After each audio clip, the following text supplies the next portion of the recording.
என்ன பற்றி சொல்ல போகிறேன்னா, இப்போ நம்ம ஃப்ரீ ஃபயரில் ஓல்டு பிளேயர் விட்டுட்டு நிறைய பிளேயர் புதுசாக வராங்க. அவங்களுக்கு நிறையவே நம்ம ஃப்ரீ ஃபயர் பற்றி தெரியாமல் இருக்கலாம். இப்போது நீங்கள் ஓல்டு பிளேயர் இருந்தால் கட் பண்ணிவிட்டு போயிருங்க. ஏன்னா இந்த ஒரு சின்ன இது தான்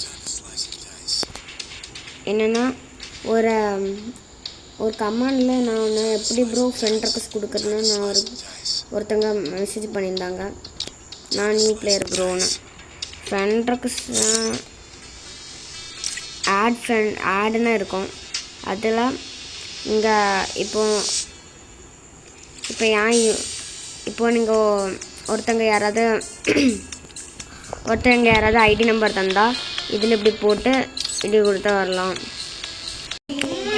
சரி ஃப்ரெண்ட்ஸ், இப்போ நான் ஒரு யூஐடியை போட்டிருக்கேன். அதில் போய் இப்படி நான் கீழே ஒரு ஆப்ஷன் இருக்குல்ல, அதை கொடுத்தா வரும்.